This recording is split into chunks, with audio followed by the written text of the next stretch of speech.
여러분 오늘도 잘 견디고 계십니까? 김명준의 뉴스파이터입니다. 혹시나 했는데 역시납니다. 무슨 말이냐고요? 22대 국회가 시작되면 여야가 머리를 맞대고 국민들 먹고 사는 걱정 덜어주는데 힘을 모을 줄 알았는데 그건 꿈이었나 봅니다. 전 현직 대통령 부인을 겨냥한 특검 논란에 산유국 논란, 거기에다가 북한은 오물풍선으로 대한민국의 악취를 풍기고 있습니다. 답이 안 보이네요. 이래저래 6월 한 달도 국민들 한숨만 내쉬다가 다 가는 건 아닌지 모르겠습니다. 6월 7일 금요일 김명준의 뉴스파이터 그래도 힘차게 시작해 보도록 하겠습니다.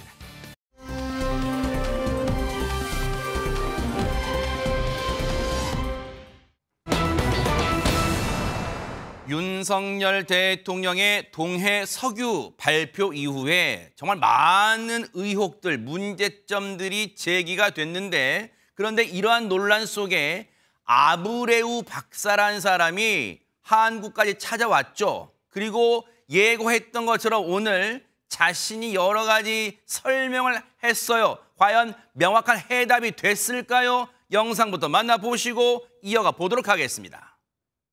세계 최고 수준의 심해 기술 평가 전문 기업인 미국의 액트지오사에 물리 탐사 심층 분석을 맡겼습니다. 액트지오사의 본사 주소지는 가정집이고 세계 최고의 수준의 기업치고는 외양상 초라합니다. 회사의 주소지가 미스터 아브레우 고문의 개인 주택이 맞는지에 대한 질의입니다. The answer is yes. The design of the ActiGeo is to be a new breed of consulting companies, and companies all over the world are decreasing their staff. There's a lot of really good talent out there around the world. The only thing that we need to do our job is computers, software, and a camera. 자, 저렇게 정부 세종청사에서 오늘 기자회견을 열고 여러 가지 궁금증들에 대한 질문이 막 쏟아졌는데 저희가 차근차근 하나씩 짚어볼게요.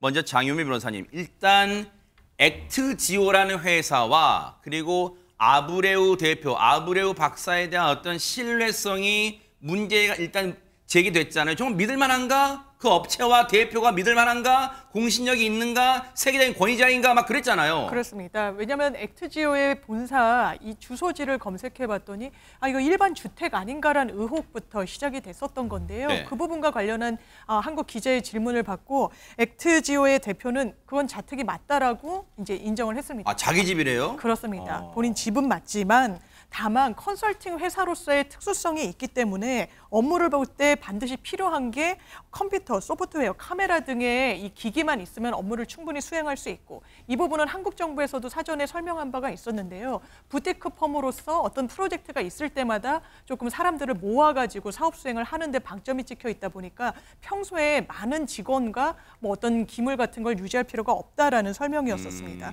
거기에 추가로 전문성이 얼마나 담보된 회사인지에 대한 질문도 나왔는데 이 부분에 대해서도 액트지오라는 회사는 심해 시스템의 중심을 둔 회사로서 파키스탄, 미얀마, 카자흐스탄 등 여러 심해 관련 프로젝트에 참여했던 경험이 있다라고 설명을 했고요.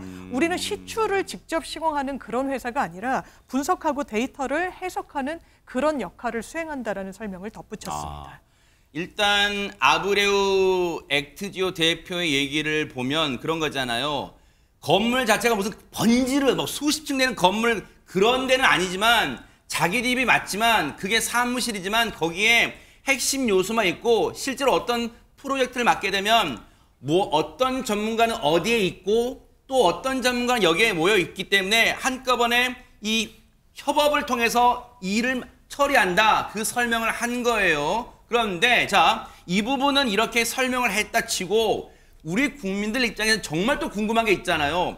동해 석유의 140억 배럴의 석유와 가스가 이 지하에 바닷속에 있다고 하는데 과연 그게 20%라는 거예요. 그러면 과연 그게 어느 정도의 가능성, 채굴 가능성이 있는 거냐 궁금하잖아요. 얘기 들어보시고 이어가 보도록 하겠습니다.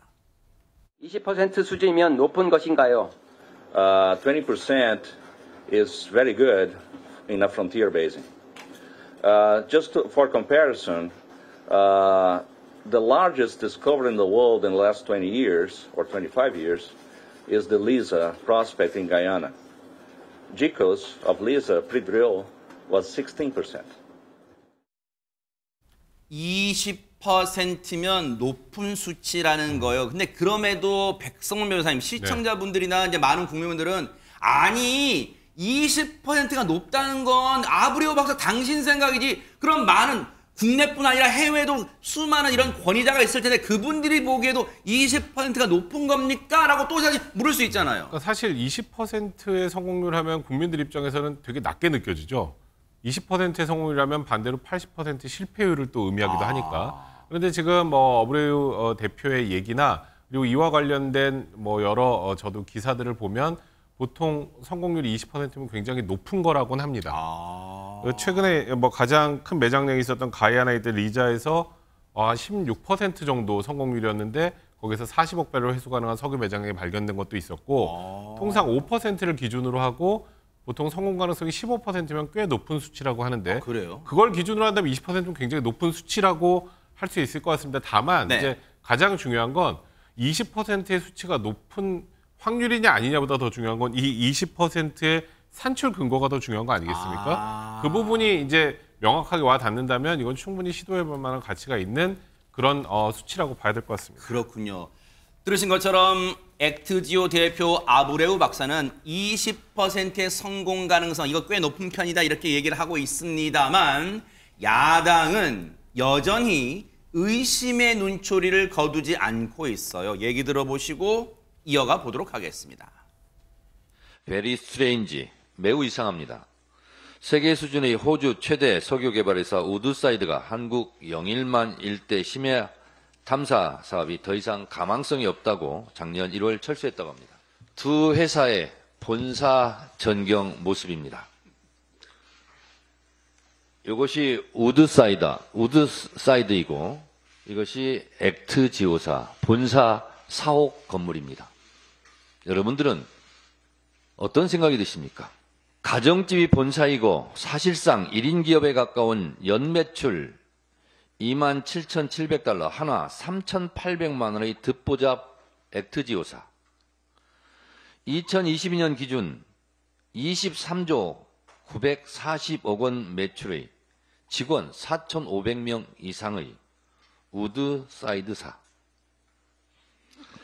본사 건물과 직원수 매출액 규모가 선입견의 영역이고 진실의 문을 여는 결정적 열쇠는 아니겠지만 아무래도 찜찜합니다. 베리 스트레인지합니다. 안진용 기자님, 정청래 의원은 베리 스트레인지란 영어 표현을 쓰면서 굉장히 이상하다 그러면서 비교 대상으로 가지고 나온 그 기업이 우드사이드라는 업체예요. 근데 앞서 사진 잠깐 나왔습니다만 굉장히 뭐 수십 층의 건물 그런 업체인가 봐요. 네, 지금 언급된 우드사이드사는 호주의 최대 규모 이 석유 개발 회사입니다. 네. 한국과 인연이 있는데 2007년부터 2016년까지 한국석유공사와 공동으로 동해 유전 탐사에 나서기도 했었습니다. 당시 석유 가스가 있을 가능성이 제기가 됐고요. 2019년부터 2029년까지 조강권을 확보한 후에 심해 탐사에 공동으로 나섰던 거였죠. 그런데 지난해 1월 사업 철수했습니다. 그러면서 이 한국의 가스전에 대해 장래성이 없다를 평가한 것으로 알려졌습니다. 그렇기 때문에 정부의 이번 석유 탐사에 대한 의문이 불거진 것이죠. 아니 그러면 이 얘기를 지금 백성문 변호사님, 정청래 의원의 얘기를 이제 행간의 의미를 해석하자면 저 큰 굴지에 정말 잘 나가는 업체가 분석해도 없는 저 수십 층 건물 갖고 직원도 4,500명이나 되는 그 매출도 엄청난 그 회사가 정말 가능성을 봤는데도 사업이 안 되다 철수를 했는데 가정집 1인 기업인 지금 액트지오가 한 말 믿겠느냐? 이러고도 지금 이게 동해 석유가 있냐고 지금 하는 거냐? 뭐 이런 거예요?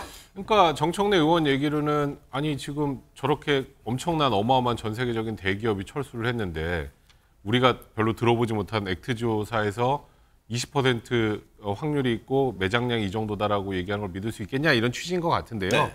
일단 이에 대해서 정부에서도 석유공사에서도 바로 반발했습니다. 우드사이드사에서 이제 2007년에 소규모 탐사를 통해서 석유가스가 동해안에 생성돼 있다는 사실을 확인하고 대규모 탐사 실시를 하다가 이제 작년 1월에 철수하겠다는 뜻을 통보를 했는데 이게 뭐 장래성이 없고 매장이 없고 이런 의미가 아니고 네. 다른 회사의 합병 논의 때문에 그렇게 해서 그것 때문에 철수를 한 것이지 이것 때문에 이게 뭐 사업성이 전혀 없거나 이런 의미로 철수한 것은 아니다. 이게 지금 대한석유공사의 해명이고 그래서 지금 액트지오사에서는 우드사이드사에서 가지고 있었던 여러 가지 자료 또 석유공사가 자체적으로 탐사하고 했던 여러 가지 자료를 더해서 그 수치나 이런 것들을 기초로 해서 판단한 것이니까 우드사이드 철수와 지금 사실 이 석유 매장이 있고 없고와 관련된 부분은 전혀 무관하고 이 우드사이드 철수의 이 주장과는 전혀 상관이 없다라는 것이 정부의 좀 입장인 것으로 보입니다. 근데 얘기를 들으면 들을수록 최진봉 교수님, 네. 예를 들어서 어떤 의혹을 제기하면 한쪽이 진짜 그렇게도 볼 수 있겠군요 하면은 뭔가 이게 이 전세가 역전된다거나 뭔가 이제 국민들 보기에서 커봐 이러니까 문제가 있잖아라고 할 텐데 지금 보세요. 야당이 문제를 제기하면 거기에 지금 정부도 그건 이런 거야라고 지금 거의 평행선으로 지금 대립이 팽팽하게 가고 있단 말이에요. 그런 상황이죠. 네. 그래서 야당에서도 이제 이 문제를 입법부가 하는 일이 이제 행정부의 역할들에 대해서 잘하고 있는지 이것도 좀 들여다보고 또 국민의 관심사에 대해서 잘 대응하고 있는지 하는 부분을 살펴보는 일이잖아요. 그래서 이재명 대표와 민주당도 이 부분을 살펴보겠다고 얘기를 하고 있어요. 물론 이제 뭐 질문하면 정부가 또 답변하고 이런 과정을 통해 사실관계 확인해 가겠죠. 그래서 이제 20% 정도 확률이라고 하니까 이제 우리 그 한자어로 하면 10중 8구 이렇게 쓸 수 있잖아요. 10중 8구의 확률로 하는 것에 대해서 꼼꼼히 면밀하게 살펴보겠다. 왜냐하면 이게 시추공을 하나를 뚫는데 약 1,000억 원 정도가 든다고 합니다. 그러면 5개 정도를 뚫어봐야 어느 정도 확신이 생긴다고 하니까 세금이 5천억 정도 들어가거든요. 그래서 이 세금이 투입되는 이런 사업인 만큼 이제 국회가 원구성이 되면 상임위 산업통상자원부 자원상임위에서 이 분야를 좀 따져보겠다. 그리고 이제 이게 이런 얘기가 나오다 보니까 주가가 약간 출렁이는 부분이 있습니다. 그래서 이런 부분들이 혹시나 또 주가 세력이 들어가는 게 아니냐 이런 것도 좀 살펴보겠다고 얘기를 했으니까 야당 입장에서는 정말 이 사업이 성공 가능성이 있는 것인지 또 정부가 추진하는 여러 역할들의 세금이 잘못 쓰여지진 않는지 하는 부분들을 따져서 보겠다 이렇게 밝히고 있습니다. 보신 것처럼 이재명 대표, 민주당의 이재명 대표까지 SNS를 통해서 10중 8구 실패할 사안이라고 맹공을 하고 나서자 국민의힘도 가만히 있지 않았습니다. 얘기 들어보시고 이어가 보도록 하겠습니다. 희소식 앞에 민주당은 유독 죄를 뿌리기에 바쁜 것 같습니다. 경제 과학의 영역을 정치 비방으로 폄훼하고 나섰습니다. 171석의 거대 다수당이 이렇게 좀스러운 행태를 보였어야 되겠습니까? 실패할 것이라며 대한민국 발전을 저주하는 고사를 지내는 듯합니다. 대한민국이 산유국이 되는 것이 그리 싫으십니까? 간단치는 않은 것 같아요. 앞서 말씀해 주신 것처럼 5개의 이 천공을 뚫게 되면 다 5천억, 한 구멍당 1,000억이 들어가니까 5개를 뚫게 되면 5천억이 드는 거대 사업이기 때문에 그만큼 또 신중해야 한다는 게 야당을 비롯한 지금 또 일부 여론일 수 있어요. 그러니까 최대한 정부도 신중 또 신중을 또 기해야 되지 않겠냐 이런 생각도 해보고 차분하게 이 문제도 계속해서 따라붙어 보도록 하겠습니다.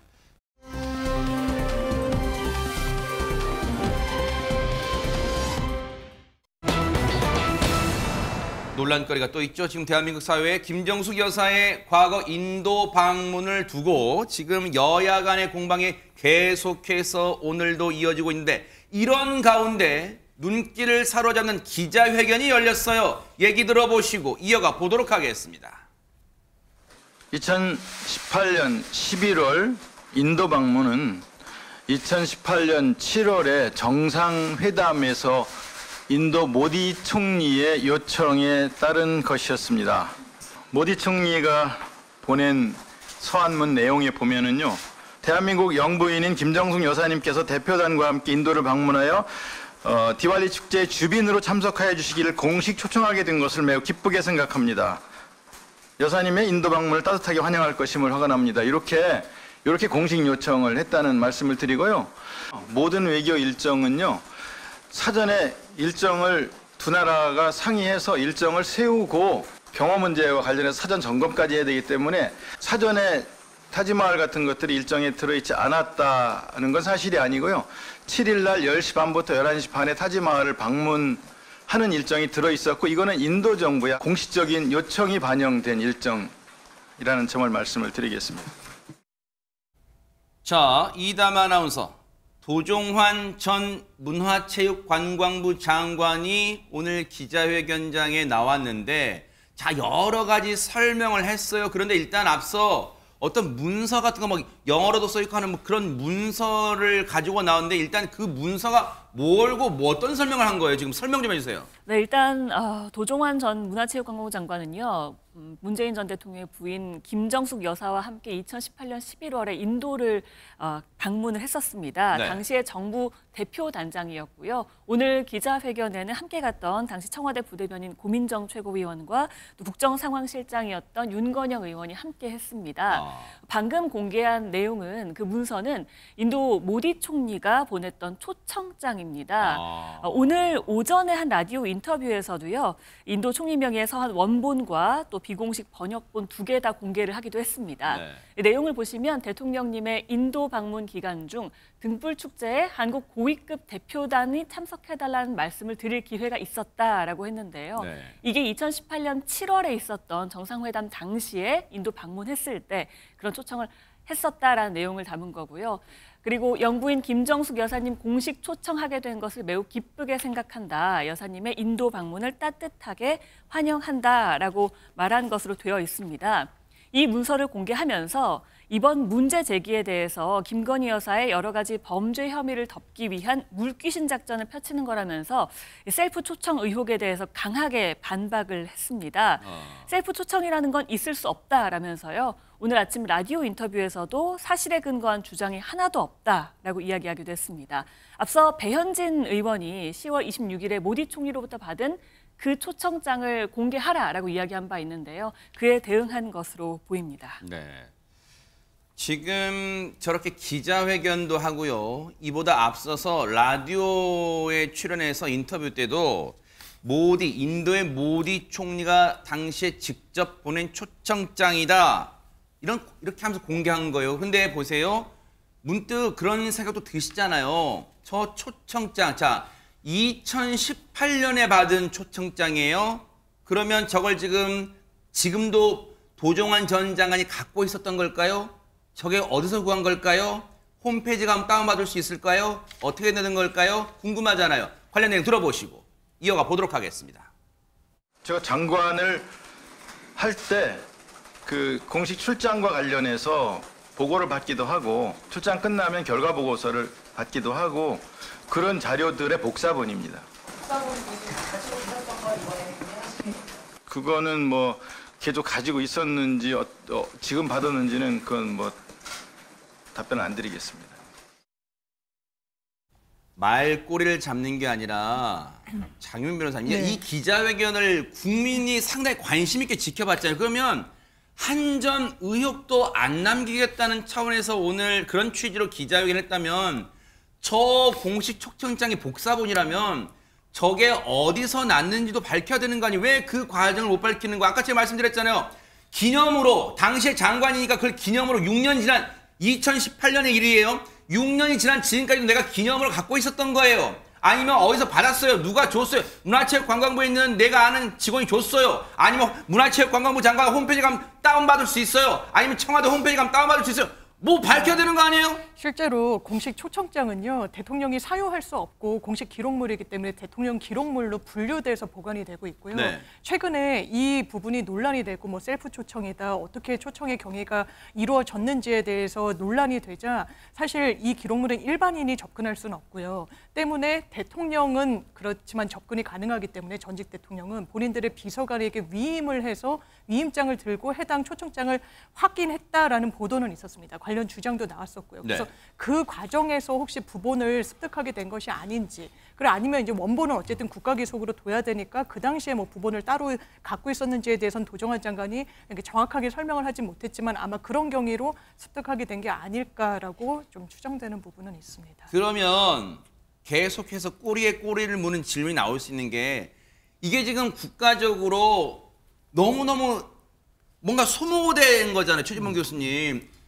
뭔가 시간 낭비 그리고 뭔가 우리 국민들의 어떻게 보면 지금 정신적인 어떤 그 고통도 지금 덜해졌고 왜냐하면 이 상황을 지켜보는 게 막 즐거운 일은 아니잖아요. 그러면 이게 논란이 있을 때 사실은 이런 거다. 초청장이 왔었다. 그때 왜 공개 안 하고 지금 한참 지나서 공개하는 거예요? 그러니까 지금 말씀하신 그 부분이 아마 장윤배 변호사 말이 맞다고 하면 아마 추후에 이걸 받았을 가능성이 있다고 생각이 들고요. 근데 조정환 장관이 정말 전 장관이 그 전에 갖고 있었는지 아니면 정말 그 확인하는 과정에서 복사본이 입수가 된 건지 그건 알 수가 없어요. 오늘 뭐 전혀 밝히지 않았으니까 우리가 알 수 없는 내용인데 추후에 받았을 가능성도 우리가 얘기해 볼 수 있을 것 같고요. 만약 있었다고 하면 이걸 만약의 경우에 도정환 전 장관이 가지고 있었다면 그게 또 문제가 될 수 있으니까 밝히기도 어려웠을 수도 있어요. 예컨대. 네. 그래서 그건 모르죠. 우리가 사실관계를 알 수가 없으니까 뭐라고 단정적으로 말씀드릴 수는 없을 것 같고 다만 이제 오늘 또 밝힌 데 중에 중요한 부분이 뭐냐면 예전에 이제 지금 현재 그 문제를 제기하는 측에서 주장하는 것 중에 하나가 원래 도정환 장관을 초청한 건데 왜 김정수 여사가 갔냐 이런 얘기가 있었거든요. 네. 거기에 대해서 도정환 장관이 이 9월 24일 자신이 인도 정부로부터 초청장을 받은 것은 이게 이 지금 김정숙 여사를 초청한 초청과 다른 거라고 주장을 한 거예요. 그래서 자기가 받았던 것은 인도의 UP주의 관광 차관이 본인을 초청해서 초청장을 받은 거고 네. 김정수 여사에 받은 초청장은 별개의 문제이기 때문에 네. 본인을 초청했는데 김정수 여사가 간 건 아니다라고 오늘 주장을 했기 때문에 네. 아마 도정환 장관을 초청한 초청장과 김정수 여사를 초청한 초청장이 따로 존재하고 있다. 이렇게 오늘 밝혔다고 볼 수 있습니다. 네. 글쎄요. 이게 글쎄요란 단어가 입 밖에서 나오는 분들이 입 밖으로 나오는 분들이 많으실 수 있어요. 백성 변호사님. 왜냐하면 네. 도정환 전 장관의 해명, 이 기자회견장에서 해명에도 불구하고 내가 진짜 공개 안 하려고 했는데 도저히 못 참겠다. 이 지경까지 됐어. 내가 이렇게 공개한다라고 한 걸까요? 아니면 앞서도 말씀드렸지만 왜 이걸 사전에 이미 공개했으면 될 일을 이제야 갖고 있었을까? 그리고 셀프 초청 의혹이 그러면 이걸 공개함으로써 함에 따라 그냥 일단락 다 그냥 사그라들 수 있는 건가? 그런 궁금증도 있습니다. 사실 이제 초청장이 있다고 해서 이제 끝났네가 아닌 것 같아요. 아하. 이제 국민의힘에서 지금 주장하는 내용들과 종합해 본다면 큰 틀에서 보면 그거죠. 원래 도정환 문체부 장관만 가는 거였는데 우리 측에서 영부인도 가셔야 될 것 같습니다 하니까 그제서야 인도에서 초청 의사를 밝혔다 뭐 이런 취지였는데 지금 초청장이 온 게 10월 26일이면 가기 9일 전입니다. 아하. 좀 굉장히 급박하게 그러네요. 온 거죠. 그래서 일단은 배현진 의원은 이제 외교부와의 통화 내용을 공개를 했는데 내용이 이렇습니다. 외교부에서는 저희는 원래 그 2018년 11월에 이제 저 행사가 있었는데 네. 문체부 장관 인도 방문으로 준비를 했었고 그러다가 10월 중순에 우리 측에서 저희 영부인도 함께 가는 방안을 검토 중입니다. 인도 측에 얘기하니까 그 이후에 인도 측에서 초청장이 온 것이다. 그러니까 이게 결국 셀프 초청이라는 거잖아요. 선후 관계가 네, 이게 맞다면은 네. 맞다면 네. 그러면 그럼 인도 측에서 초청을 한 게 아니라 우리 측에서 얘기를 하니까 그러니까 우리 측에서 먼저 의사를 타진한 거네요. 이렇게 배현진 의원이 물으니까 이제 외교부에서 대답이 원래 장관 방안이었다가 영부인이 함께 가는 걸로 우리 측이 얘기했고 10월 중순에 이제 인도 측에서 맞춰서 초청장을 보내준 것이다. 이게 왜 논란이 되냐면 원래 민항기를 타고 가기로 했다가 이제 영부인이 가니까 사실 대통령 전용기 공군 2호기까지 가게 되고 굉장히 많은 비용을 들었다라는 거 이게 논란이 된 건 아니겠습니까? 그리고 타지마를 방문하고 그렇다 보니까 초청장을 공개했지만 사실 국민의힘 입장에서는 전혀 해소가 되지 않았다라고 생각을 할 것 같습니다. 지금 저 비행기가 지금 이 대한민국 공군 2호기예요. 저게 이제 저 비행기 공군 1호기보다는 좀 규모가 작습니다. 저게 이제 2호기를 타고 갔다는 딱 봐도 지금 규모가 조금은 소수가 타는 한 40명이 정원이래요. 기사를 보니까요. 40명 정도 정원. 당시에 근데 36명, 김정숙 여사를 포함해 36명이 인도를 방문했을 때 갔어요. 저 공군 2호기를 타고 갔다는 저 비행기까지 공개가 됐습니다. 그런데 당시 김정숙 여사의 방문을 두고 논란이 되는 건 또 있죠. 여러분 기억나실 거예요. 관련 얘기 들어보시고 이어가 보도록 하겠습니다. 전혀 특별하거나 무슨 대단한 것을 먹었던 기억이 전혀 없고 그래서 그것을 증명해내기 위해서 사진이라도 좀 찾아봤는데 지금 그런 기록이 없습니다. 6,290만 원이 전체가 기내식이 아니라 기내식을 제공하기 위한 운송비, 보관료 등 순수한 식사와 관련 없는 고정 비용이 65.5%를 차지합니다. 65.5%, 6,290만 원에. 그리고 그토록 국민의힘 의원들이 이야기했던 김정숙 여사의 기내식비는 이 중에서 전체가 105만 원입니다. 전체 기내식비 비용 6,290만 원의 4.8%가 김정숙 여사의 기내식 비용입니다. 오늘 기자회견 내용을 보니까 장윤미 변호사님 6,290만 원, 그러니까 6,300만 원에 육박하는 기내식 비용 중에 상당 부분, 그러니까 한 얼마예요? 65.5%가 운송비.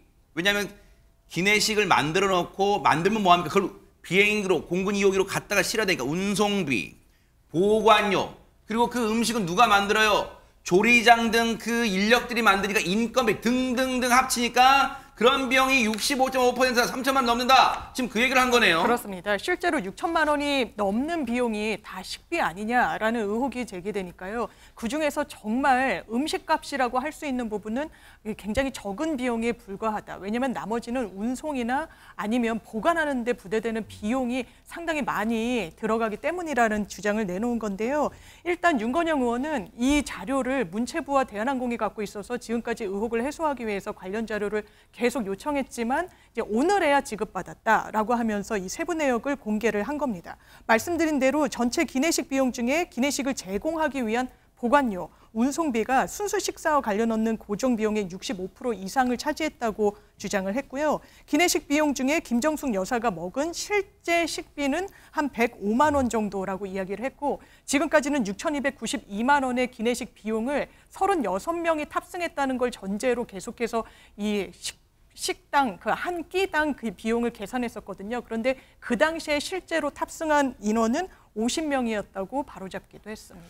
요 말씀은 제가 정정 차원인데 애초에 언론 보도로는 당시에 2018년 인도를 방문할 당시에 인도 방문 인원이 공군 2호기에 탑승한 인원이 김정숙 여사를 포함해 36명으로 알려졌는데 이에 대해서 지금 말씀하신 것처럼 도종환 전 장관은 50명이 갖고 다 같이 도시락을 먹었다고 일단 정정하면서 그만큼 그러면 1인당 n분의 1 가격도 낮춰져겠죠. 그만큼 1인당 밥값이 43만 원이 아니라 31만 원 정도 들었다고 설명을 하고 있어요. 근데 보세요.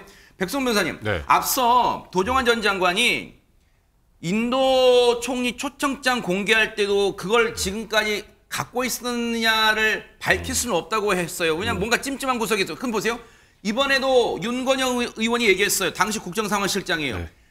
6,300만 원에 육박하는 기내식비 중에 65.5%가 고정비용이다. 인건비, 수송비, 운반비 뭐 등등등이다.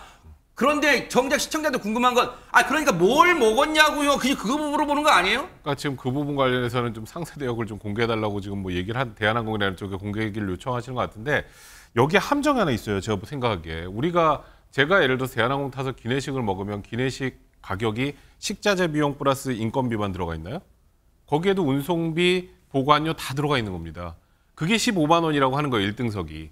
그러니까 지금 여기 마치 35%만 기내식 값이고 나머지는 아니다라는 건데 이 통째 기내식 값을 어떻게 나누냐면 고정 비용이 이 정도 들어간다는 거예요. 저희도 대한항공에서 먹을 때 고정 비용이 저만큼 들어가는 건 당연한 거 아니겠습니까? 그럼 실제 가려면 비용은 이 34%가 아니라 이 100%가 식사 비용인 거죠. 우리가 식당에서 밥을 먹을 때 그 식자재 가격하고 조리비만 해가지고 하는 게 아니잖아요. 네. 나머지 부대 비용이 다 포함돼서 밥값이 결정되는 거 아니겠습니까? 네. 그러니까 결국 이거는 기내식 비용을 줄이는 것처럼 보이지만 실제로 줄어드는 건 아닌 것 같고 제 개인적인 생각에. 네. 그리고 말씀드렸던 것처럼 제일 중요한 거는 이제 이 기내식에 어떤 게 나왔느냐가 결론적으로 제일 중요한 게 아닌가 싶습니다. 그런 면에서는 최지봉 교수님. 네. 대한항공은 그럼 왜 가만히 있어요 지금? 그러니까 뭐 대한항공이 왜 가만히 있는지 잘 모르겠어요. 그러니까 문체부의 자료를 받았다고 하는데 대한항공에서는 지금 도종환 전 장관도 그러고 윤건영 의원도 자료 제출을 요청을 했는데도 불구하고 밝히질 않고 있다 그래요. 근데 이제 윤건영 의원이 뭐라고 얘기를 했냐면 네. 이런 표현이면 대한항공이 비공식적으로 물어보니까 상당히 좀 뭐 이런 표현은 방송에 적절한지 좀 긴장하고 있더라 이런 표현이 있었고요. 네. 그다음에 이제 그 현 정부 순방 때 기내식비와 김 여사의 인도 방문 당시 기내식비를 비교하면 어떠냐고 물었더니 똑같다라고 답변했다고 하고요. 그게 어떻게 다르겠냐라고 했다고 전하고 있습니다. 네. 자, 이런 상황에서요. 김정숙 여사를 둘러싼 논란거리가 하나 더 있답니다. 얘기 들어보시고 이어가 보도록 하겠습니다. 이중 김정숙 여사가 착용했던 블라우스는 현재 대통령 기록관에서 보관하고 있지 않은 것으로 확인되었습니다. 해당 블라우스는 인도에서 선물로 받은 대통령 기록물로 만든 것으로 대통령 기록물을 무단으로 훼손한 것을 넘어 이를 반납하지 않고 무단으로 반출한 것이 사실로 확인이 되면 형사처벌을 받아야 할 중대한 사안이 될 것입니다. 기본적으로 어제 문재인 전 대통령께서 충분히 설명을 하신 걸로 알고 있습니다. 7월에 인도 방문 당시에 정상 간의 선물을 교환을 하게 돼 있는데 인도 측에서는 인도 전통의 천인 사리천을 저에게 주시었던 거고요. 그건 기록물로 규정이 돼서 보관이 돼 있는데 그중에 하나를 의상 외교 차원에서 여사님께서 브라우스로 만들어서 인도 방문 때 입고 가셨고 그 부분에 대해서 인도 현지의 많은 관계자분들 그리고 외교가에서는 상당한 반향이 있었던 걸로 알고 있습니다. 지금 블라우스 얘기가 나오고 있는데 이다만 옷은 대체 어떤 옷을 얘기하는 건지 시청자분들께 설명을 좀 해주세요. 네, 지금 윤건영 의원이 인도의 전통 천인 사리천 이렇게 얘기를 했는데요. 이 사리라는 거는 그냥 뭐 천처럼 보이지만 사실 인도의 전통 의상입니다. 그거를 이제 둘러서 이렇게 입는 건데요. 네. 이거를 2018년 7월에 당시에 이제 정상회담 당시에 방문을 했을 때 인도 대통령 영부인이 김정숙 여사에게 선물을 한 겁니다. 네. 근데 그 사리를 재단을 해서 저렇게 블라우스로 지금 입고 있는 게 저게 사리를 재단해서 만든 거거든요. 저 옷이에요? 네, 바로 저 블라우스입니다. 네. 저렇게 입고 2018년 11월에 다시 인도 대통령 영부인 주최 오찬에 참석을 한 겁니다. 네. 당시에 고민정 청와대 부대변인 서면 브리핑으로 전한 바에 의하면 여사께서 선물로 보내주신 사리로 블라우스를 제작했다. 한국과 인도의 번영을 위해서 일부러 만들었는데 귀하게 잘 입겠다라고 이야기한 바도 있습니다. 이것과 관련해서 국민의힘 김석기 의원이 지난 5일에 국회 기자회견에서 이 사리와 관련해 대통령 기록관이 이관받아서 현재까지 보관하고 있는 항목이 총 13건인데 이 가운데 김 여사가 착용했던 블라우스가 현재 대통령 기록관에 보관되어 있지 않은 것으로 확인됐다라고 이야기를 하면서 무단 반출을 주장했습니다. 또 선물 받은 사리는 국가 기록물에 해당이 하는데 네. 이를 조각내서 블라우스로 만들어 입고 다닌 것에 대해서는 무단 훼손이다라면서 국가 기록물의 무단 반출, 무단 훼손을 주장한 겁니다. 글쎄요. 지금 그러니까 사리천이라는 걸 애초에 선물로 받았고 그 천, 그러니까 옷을 만들기 전 천 있잖아요. 이렇게 큰 거. 그 천은 대통령 기록물로 규정이 돼서 보관이 돼 있는데 이 부분이 잘 이해가 안 돼요. 백성 변호사님. 네. 사리천을 받았어요. 그건 대통령 기록물로 규정이 돼서 대통령 기록물 보관에 대통령 기록관에 보관이 돼 있다는 거예요. 근데 그 중에 하나를 의상 외교 차원에서 그럼 천이 뭐 여러 벌이 왔는지 모르겠지만 그 중에 하나를 의상으로 블라우스를 아까 만들었다는 거 아니에요? 네. 그러면 그건 괜찮다는 거예요? 지금 그렇게 설명하는 거예요? 그러니까 지금 일단은 민주당 측, 그러니까 문재인 대통령이나 전 대통령이나 이제 그 부분은 외교상 전혀 문제가 없다라는 취지신 것 같고 지금 국민의힘 얘기는 뭐냐면 일단은 대통령 기록물로 이렇게 해외에서 받은 선물은 대통령 기록물로 이관을 해야 되는데 그 중에 한 천을 가지고 쪼개서 블라우스로 만들었으니 일단 무단 파기다, 무단 파손이다 이거 하나고 두 번째가 좀 오히려 핵심인 것 같은데 그럼 그 대통령 기록물인 해외 선물을 옷을 만들었으면 블라우스를 만들었으면 그 이후 저렇게 만약에 100번 양보해서 그걸 쪼개서 블라우스를 만들고 입었다면 그 이후에 다시 대통령 기록관으로 넘겨야 되는데 그게 없다는 거예요. 그러니까 쉽게 말해서 저 블라우스를 지금 김정숙 여사께서 입고 계신 저 블라우스를 그 위에 계속 저 본인이 가지고 있다면 그건 무단 반출이 아니겠느냐. 이런 부분이 지금 논란의 핵심인 겁니다. 그런데 안진용 기자님, 앞서 윤건영 의원이 기자회견 도중에 이런 얘기 했어요. 그 부분은 앞서 문재인 전 대통령이 충분히 설명을 드렸고 했는데 어떤 내용을 충분히 국민들한테 설명했다는 걸까요? 그 내용 좀 알려주세요. 네, 문재인 전 대통령이 SNS 통해서 연일 직접 입장을 내고 있습니다. 먼저 그저께 SNS를 보면은 일단 치졸한 시비라고 얘기를 했고요. 네. 아내는 등 떠밀려서 인도를 가게 됐다는 겁니다. 그 내용은 정말 본인이 원한 것도 아니었고 외교 당국의 거듭된 건의에 따라 인도 측과 협의한 후 나를 비롯한 즉 문 대통령을 비롯한 여러 사람들이 아내를 설득해 등 떠밀듯이 가게 됐다고 주장을 했고요. 초호와 기내식 역시 원청적으로 불가능한 얘기라고 선을 그었습니다. 그리고 어제 또다시 SNS 글을 올렸는데 블라우스에 관한 얘기였습니다. 전에는 이 의상 외교 잘한 일이 아닌가라고 얘기를 했었는데 이런 특검의 주장에 한심하며 제발 좀 품격 있는 정치를 하자고 일침을 놓았습니다. 지금 문재인 전 대통령까지 참다 모양새는 참다 못해 이제 가세한 모양새인데 근데 보세요. 논란이 될 만한 구석이 또 하나 있을 것 같아요. 최진봉 교수님. 왜냐하면 표현 중에 아내 즉 김정수 여사가 등 떠밀려 당시 인도행 갔다. 야, 이 부분도 또 확인해보자 또 나올 거 아니에요. 등 떠밀려 갔다는 것은 뭐예요? 안 가고 싶은데 가고 싶은 마음이 없는데 당시에 외교부가 요청했는가, 당시에 뭐 청와대가 요청했는가, 뭐 그런지 모르겠지만 자기 의사에 반해서 갔다는 거 아니에요? 이 부분 또 확인하자고 하는 거 아니에요 또? 문재인 전 대통령 입장에서는 이런 거죠. 이게 마치 이제 관광을 하러 간 거 아니냐 이런 이제 의혹이나 이런 부분들을 국민의힘이 제기를 하고 있으니까 문재인 대통령 입장에서는 정말 그런 목적으로 간 게 아니고 인도에서 초청을 했고 인도의 모디 총리가 간절하게 요청을 해서 간 것이지.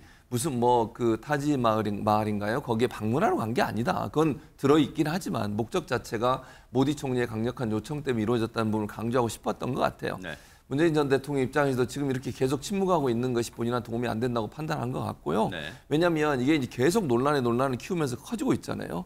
이런 상황에서 뭔가 좀 본인의 입장을 명확하게 내고 그다음에 사실관계 확인을 해야 되겠다고 생각을 했던 것 같아요. 그래서 아마 참전하신 것 같고 앞으로도 이제 이런 논란들이 계속 될 가능성은 저는 있다고 보고요. 네. 서로 이제 공방이 되다 보면 이제 어느 쪽이 유리할지는 좀 지켜봐야 되겠죠. 이제 내용상 여러 가지 논란들이 있지만 그것이 국민들이 볼 때 어떤 부분이 더 바람직한가 이게 이런 부분에서 논란이 좀 있을 것 같아서 좀 지켜보는 게 필요할 것 같습니다.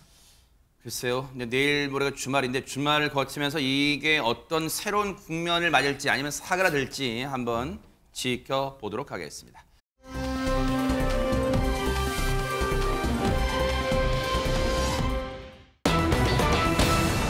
첩첩산중입니다. 현충이래요. 세상에 태극기도 아니고 우길기가 내걸렸대요. 백성문 변호사님. 네, 다른 날도 아니고 지금 말씀하셨던 것처럼 현충일, 순국선열과 호국영령을 기리는 바로 그날입니다. 부산 해안 주상복합 아파트에 아까 살짝 사진이 나왔었는데 일본 군국주의 상징인 우길기가 조그맣게 갈아 굉장히 크게 걸려 있었습니다. 바로 이런 모습이었다는데요. 함께 한번 보시죠. 네네. 네, 부산의 한 주상복합 아파트입니다. 아파트 37층 창문입니다. 태극기가 아니죠. 누가 봐도 우길기가 대칭을 이루듯이 걸려 있습니다. 이게 멀리서도 눈에 띌 만큼 대형 우길기 두 개인데요. 네. 우길기가 펄럭이는 모습을 본 시민들 지금 밑에서 웅성웅성하고 어떤 분은 황당해서 사진을 찍고 연신 위로 올려보는데요. 이 사실이 알려지면서 많은 누리꾼들은 이거 현충일에 다른 날도 아니고 상상할 수 없는 일이 벌어졌다면서 분노를 감추지 못했습니다. 저기가 지금 37층이래요. 지금 저렇게 보신 것처럼 우길기가 걸려 있는데 지금 궁금한 게 장유미 변호사님 저 보세요. 저기 보면 그냥 제 상식이에요. 제가 사는 아파트 평수가 작아서 그런지 몰라도 저게 지금 두 집이 합동으로 온 거예요. 한 집이 저렇게 커요? 저 한 집에 내걸린 거예요? 일단 확인된 바로는 이 집주인 한 명이 내건 것으로 지금 확인은 되고 있는데요. 아, 그래요? 일단 이곳이 어디에 위치한 아파트냐? 부산의 유명 관광지죠. 광안리 해수욕장으로 가는 길목에 있는 아파트라는 겁니다. 당연히 대단히 많은 분들이 볼 수밖에 없었고 여기에 따라서 온라인 커뮤니티에도 정말 항의성 글들이 많이 올랐는데 실제로 이 아파트 관리사무소랑요. 구청 등에는 많은 분들이 항의 전화까지 했다라고 합니다. 네. 심지어는 경찰에 112 신고를 하신 분들도 있었는데 네. 이 아파트에서는 내부 방송으로 이거 거두어 드려라. 이 부분 우길기를 지금 거는 게 좀 부적절하다는 취지로 안내방송까지 했지만 네. 어떠한 대응도 없었다고 하고요. 실제로 경찰 그리고 지자체에서도 해당 집을 찾아가서 우길기 내려라 이렇게 설득을 했는데 아무런 응답도 받지 못했다고 합니다. 이 장면을 앞서 보셨지만 지나가시던 분들이 신기한 걸 넘어서 어머 어떻게 이럴 수 있어 분노까지 치밀하고 올라가 찍으신 거 아니에요? 그 얘기 좀 들어보시고 이어가 보도록 하겠습니다. 현충일이잖아요. 우리가 태극기가 보여도 시원찮을 판에 아침에 문을 열고 저기를 봤는데 정말 눈물이 날 정도로 화가 치밀어 올라. 그게 우길기가 우리나라에서 지금 말이 된다고 생각합니까? 제가 너무 화가 나서 경찰서에도 민원을 넣었는데 어떻게 할 수 있는 방법이 없다고 하더라고요. 근데 너무 화가 너무너무 치미네요. 지금 비단 저분만 그러겠어요. 지금 많은 분들이 지금 이 방송 보시는 분들 어머 진짜 저 제정신이야 그런 말 나올 그런 상황이잖아요. 근데 안진용 기자님, 저기 사는 사람은 대체 혹시 한국 사람이 아닌 사람이 살고 있어요? 어떤 사람이 살고 있어요, 저게 지금? 그 부분에 대해서는 우선 한국인으로 보이는데 정확하게 대해서는 본인이 아직 입장을 내지 않고 있는 상황입니다. 그래요? 네. 그럼에도 불구하고 일부 화가 난 시민들은 저 아파트 호시를 공유하면서 직접 앞에 찾아가서 오물 세례를 퍼붓거나 또는 비난글을 붙이고 있습니다. 아하. 공개된 사진을 보면은 현관 앞에 음식물로 추정되는 오물이 묻어 있고요. 지금 저런 상황인가 봐요, 사진에. 네, 아하. 실제 그 해당 아파트 호실 앞입니다. 네. 또 나이값도 못한다, 토착 외구 등이 써진 글이 현관에 도배가 된 모습입니다. 논란이 커지면서 이 누리꾼들은 신상 알아내기에도 또 열을 올렸는데 중요한 건 이 주민의 이름과 직업까지 공개가 됐는데 이 와중에 이 사적 제재의 문제라고 하죠. 잘못된 동명이인의 정보가 공유되기도 했다는 겁니다. 아이고. 바로 다른 한 의사가 피해를 입게 됐는데 그래서 해당 병원의 홈페이지에는 다운되는 소동이 벌어졌고요. 그의 지인은 공교롭게도 그 지인의 이름과 그 직업이 올라가면서 오해를 받고 있다. 그래서 마녀 이름과 직업까지 같은 경우가 생겼다는 거예요, 동명이인분에. 네, 맞습니다. 그렇기 때문에 이런 문제가 생겼는데 사실 분노한 시민들의 마음은 충분히 이해를 하지만은 이렇게 사적 제재를 통해서 어떤 행동을 했을 때 잘못된 정보가 퍼지면은 이를 또 수습할 일이 없어진다는 거, 이거에 대해서도 명심할 필요가 있습니다. 상황이 이 지경이 됐는데 혹시 이담 아나운서, 저 우길기라는 게 지금도 혹시 걸려 있을까요? 어젯밤 10시가 넘은 시각 기준으로는요, 우길기는 철거를 했다고 합니다. 이게 워낙 이슈가 되기도 했고 아까 주민분 인터뷰 보셨잖아요. 화가 치민다고요. 네. 워낙 화를 많이 불러일으켰던 사건이어서 그랬는지 일단 밤에는 철거됐고요. 지금도 이렇게 철거된 상태라고 합니다. 오른쪽 사진이 철거됐네요, 진짜. 네, 맞습니다. 그리고 아까 궁금해하셨던 그 내용, 충격적이게도 일본인 아니라 한국인이 맞다고 하고요. 아파트 관계자는요, 저녁까지는 우길기가 일단 걸려 있었는데 논란이 이니까 조용히 철거한 것 같다라고 밝혔습니다. 네. 일단 아파트 그 문 앞에요, 여행 가서 아무도 없다 뭐 이런 종이도 붙어 있었다고 했거든요. 네. 그런데 언제 집에 들어가서 언제 철거했는지는 모르겠다라고 전하기도 했습니다. 지금 일본인이 혹시 저게 일본인이었다 해도 화가 치밀 판이잖아요. 대한민국 땅에서 현충일날 우길기를 내걸고 있으니 화가 치밀 판인데 한국인이라는 게 최전문 교수님, 이거 뭐 이런 것도 표현의 자유를 우리가 봐줘야 되는 거예요? 표현의 자유라고 볼 수 없죠. 이게 어떻게 표현의 자유입니까? 자기가 표현의 자유에서 다른 사람에게 불쾌감을 주는 건 표현의 자유에서 저는 조금 제해야 된다고 생각해요. 물론 이걸 법적으로 처벌할 수는 없지만요. 저는 이분이 이렇게 한 이유도 도저히 이해가 안 됩니다. 이분이 이렇게 한 이유가 뭐냐면요. 네. 2007년부터 지자체와 갈등이 있었나 봐요. 무슨 이유인지 자세한 건 모르겠는데 네. 지자체와 갈등이 있는데 이게 잘 공론화 안 되니까 공론화하기 위해서 이렇게 만들었다는 거예요. 본인이 지자체와 갈등이 있는 걸 공론화하기 위해서 논란의 행동을 했는데 이게 한두 번 있었던 게 아니에요. 일장기를 걸어, 이건 지금 우길기잖아요. 3.1절 날 일장기 걸었어요. 일장기. 3.1절에 이게 할 짓입니까? 또 하나, 지난달부터는 한 달가량 창문에 일장기를 걸어놨대요. 한 달 동안을 계속. 이건 정말 한국인으로서 할 수 있는지 모르겠어요. 저게 아까도 말씀드렸지만요. 본인은 저것 때문에 본인의 지자체 갈등을 공론화시킬지 모르지만 보는 사람은 얼마나 불쾌하고 화가 나고 분노를 걸었네요, 일장기를. 예, 지난달에 한 달 동안 걸어놨어요. 네. 이런 일이 발생했고 이 사람이 이것도 이렇게 얘기하고 있어요. 한국 법령에 효력이 미치지 못하는 이곳은 일본 땅이나 마찬가지래요. 아니 문제가 발생했으면 이런 거죠. 본인의 의사가 안 받아들여졌나 봐요. 지자체와 갈등해서. 네. 그럼 법적으로 풀든지 아니면 법에 보장된 방법을 통해서 해야 될 거 아닙니까? 본인이 원하는 게 안 이루어졌다고 한국에 법령이 미치지 않는 곳이라고 단정적으로 얘기할 수 있는 것도 아니라고 저는 생각하고요. 그것 때문에 일장기를 걸고 또는 이런 우길기를 거는 것 자체를 정당화될 수 없다고 저는 생각합니다. 그리고 뭐라고 얘기하냐면요. 일장기를 건 것에 대해서 사과할 용의가 있지만 전 국민이 알아야 할 문제라고 생각해서 했다는 거예요. 제가 말씀드렸죠. 본인의 억울함은요. 본인이 풀 수 있는 정상적인 방법을 통해서 하는 거예요. 다른 사람에게 피해를 주고 온 국민의 분노를 일으키는 방식으로 해결하는 방식은 정당한 방식이 아니라고 생각합니다. 뭐 대한민국 사회에서 사실 백성문 변호사님, 뭐 광화문 내거리에서 저 사람 세워다 놓고 뭐 여론 재판할 수는 없는 노릇입니다만 이걸 그냥 진짜 아무런, 물론 아까 사적인 제재, 우리 안지용 기자님 정말 중요한 말씀 해주셨어요. 사적인 제재는 일단은 좋은 행동은 아니에요. 합리적인 행동은 아니지만 그럼 이거 법적으로는 저 사람의 행동을 뭔가 제재하지 못합니까? 어떻습니까? 그러니까 아마 많은 시청자분들이 아니 우길기 걸면 당연히 처벌되겠지라고 생각하실 것 같은데 놀랍게도 처벌 규정이 없습니다. 그래요? 국회 문턱을 여러 번 못 넘었어요. 표현의 자유의 한 뭐 부분이라고 판단을 한 것인지.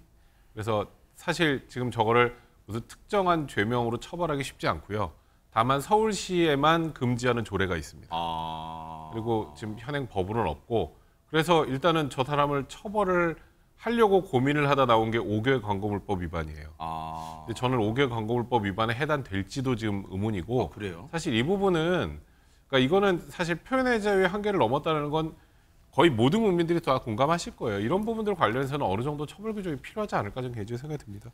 순국 선현들께 진짜 감사와 존경은 못할 망정 그분들을 욕되게 하는 이 행동 정말 과연 반성이나 하고 있을지 모르겠습니다. 참담합니다, 진짜.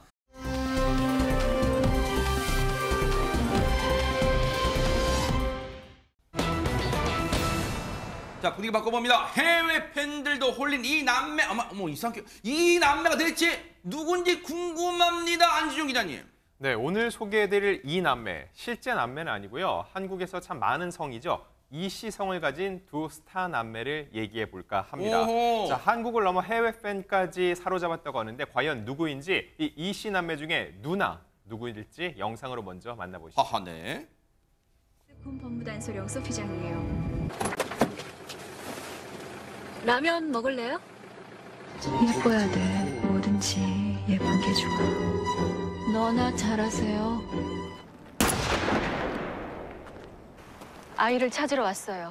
L'insouciance comme un fruit qui poussait en bataille, la déchirure immense, l'exil. 어머 대박 사건. 이담 아나운서.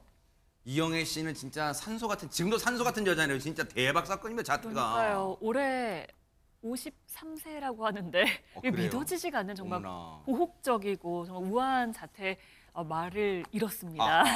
이번에는요, 프랑스에서 진행된 한 명품 브랜드의 주얼리 행사에 참석을 한 건데요. 아까 영상에서 보신 것처럼 블랙 시스루 드레스에 정말 아름다운 주얼리들을 걸치고 나왔습니다.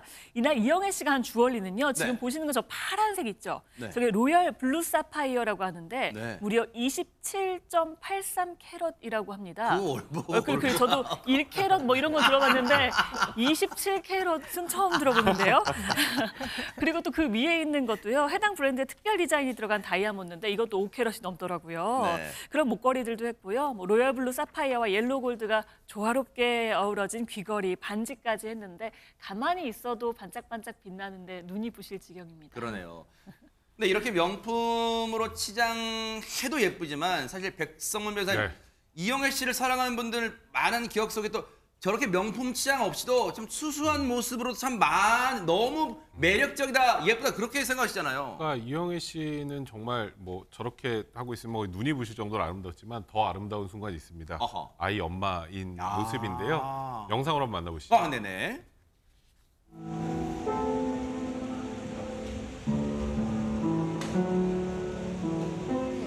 제가 엄마가 되고 나니까 제가 하는 드라마나 영화에는 그래도 적어도 사람들한테 좋은 영향을 끼쳤으면 좋겠다, 그런 생각이 들더라고요. 그래서 아이들이 살아가는데 조금 좋은 영향을 끼쳤으면 좋겠다라는 생각을.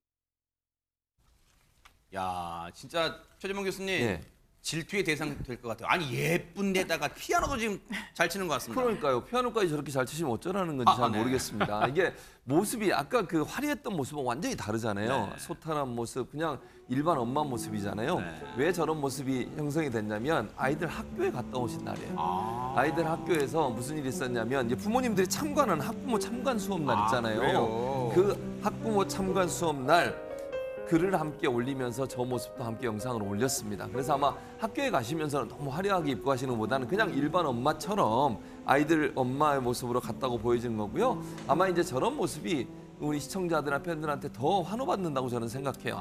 이영애 씨는 항상 화려하고 뭐 그 분 자체로도 빛이 나지만 그런 모습보다는 저렇게 일반인의 모습이지만 그럼에도 불구하고 엄마의 일상의 모습을 보여주는 저런 모습이 결국은 아이들에게도 좋은 모습을 보일 뿐만 아니라 우리 일반 시청자들에게도 더 극적인 효과를 불러올 수 있는 모습이 아닌가 저는 그런 생각이 듭니다. 장유미 변호사님 혹시 이 방송 보시는 분 중에 나도 엊그저께 학부모 참고서 갔다 와서 비교를 쳤는데 그것도 뉴스판도 해줄 거죠? 하실지도 몰라요. 그러니까요. 저도 참관 수업 갔는데 저는 문제지 아시니까요. 네. 일단 이영애 씨의 이런 소타락 매력을 또 확인할 수 있는 여러 에피소드를 본인이 또 소개한 것도 있는데요. 딸이 학교에 발표회가 있어서 이제 가려고 하니까 엄마 연예인처럼 차리고 와야 돼? 라고 이야기를 했다라는 거예요. 그래서 너무 귀여운데 그래서 학교를 갈 때면 꼭 미용실에까지 들렀다가 간다라고 이렇게 밝히기도 했고요. 아하. 또 평소에 소탈하게 하고 있으면 딸이 이렇게 이영애 씨를 위아래로 훑어보면서 엄마 그러고 나갈 거야? 이렇게 지적할 때도 있다는 겁니다. 연예인이어도 이게 자식한테는 똑같은 엄마인 것 같고요. 그리고 이영애 씨는 딸과 친해지기 위해서 이제 K-팝을 좋아하는 딸과 함께 공연장도 자주 찾는다고 밝히기도 했고요. 네. 또 이영애 씨 하면 우아함, 고혹적인 매력 이런 게 굉장히 떠오르는 단어인데 집에서는 여느 엄마랑 똑같이 소리도 지르고 윽박 지르기도 하고 혼을 내기도 하고 하니까 딸이 엄마 정말 이중인격자야 그러니까 이렇게 이야기했다고 소탈한 매력을 발산하기도 했습니다. 귀엽네요, 세상에. 자, 이남매 세계인들을 홀리게 한 이남매의 이제 이영애 씨를 만났으니 과연 이제 남자 동생 혹시 누굴까요? 만나보시고 이어가 보도록 하겠습니다.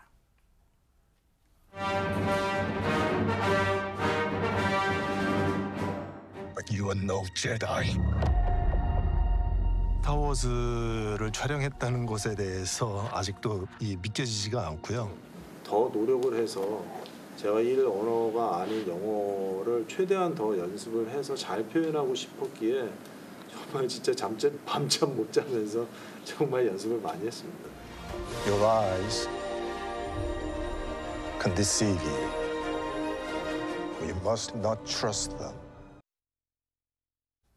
어머, 지금 저게 안진용 기자님 우리가 익히 잘 알고 있는 그 스타워즈 말하는 거예요? 네, 맞습니다. SF의 신기원을 연 저 영화 속에서 한국 배우가 광선검을 휘두르는 모습을 드디어 볼 수 있게 됐습니다. 최근 공개된 스타워즈의 새 시리즈입니다. 에콜라이트의 주연으로 이정재 씨가 참여를 했는데 이 극 중에서 특히 이 제다이 중에서도 제다이 마스터 소울 역을 맡았습니다. 이 50년 스타워즈 역사상 동양인이 제다이를 맡은 건 처음이었습니다. 사실 쉬운 과정은 아니었어요. 처음에는 이 스타워즈라는 건 시리즈라는 거 알지만은 배역도 모른 상태에서 카메라 테스트를 보라고 오라고 했다는 거죠. 그래서 이정재 씨가 영국까지 날아갔습니다.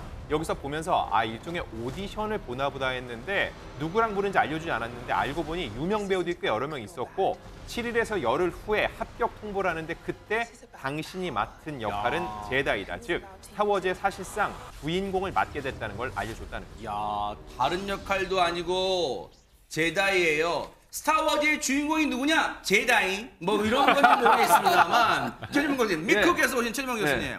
저 스타워즈 진짜 유명하죠. 지금도 유명하잖아요. 엄청나게 유명해요. 저기 팬들이요 엄청나게 많고 엄청 두터워요. 그리고 스타워즈의 저 캐릭터들 있잖아요. 이거 조그맣게 만든 그 뭐 인형 같은 거 있잖아요. 이거 모으는 사람 엄청나게 많습니다. 피규어 만드는 사람들이 너무 많고요. 인기도 대단해요. 저건 정말 스타워즈는 우리가 생각하고 상상하는 것보다 훨씬 더 인기가 많습니다. 그래서 이정재 씨가 사실 영어 발음도 저는 4개월 하신 거거든요, 저게. 저 정도면 대단히 잘하는 거예요. 혹시 최진봉 교수님의 미국 그 발음과 좀 비교해보면 어때요? 미국 발음과. 저하고 비슷한 것 같습니다. 그렇게 보여지고요. 근데 4개월 동안 연습을 하셨는데 저거 연습에 4명의 선생님이 붙었어요. 진짜요? 영어 선생님 2분하고 교정을 해주시는 발음 교정을 해주시는 2분, 4명이 붙어서 4개월 동안 매일매일 했다는 거예요. 이정재 씨가 뭐라고 얘기했냐면 아니 발음 교정, 끊어있기 이런 거 계속하다 보니까 혀 양쪽이 다 달았대요. 그래서 음식을 먹는데 상당히 힘들 정도로 힘들었다고 하는데 그만큼 열심히 한 거예요. 저는 저 정도의 영어 실력을 보여주는 그거 아주 손색 없이 저렇게 역할을 하는 이정재 씨를 보면서 정말 노력을 열심히 하는 배우다 이런 생각이 듭니다. 사실 최고의 반열에 올랐지만 더더욱 자신을 연마하는 모습이 좀 프로의 모습 아닌가 그런 생각해 봅니다. 또 많은 인기 얻길 또 기대해 볼게요.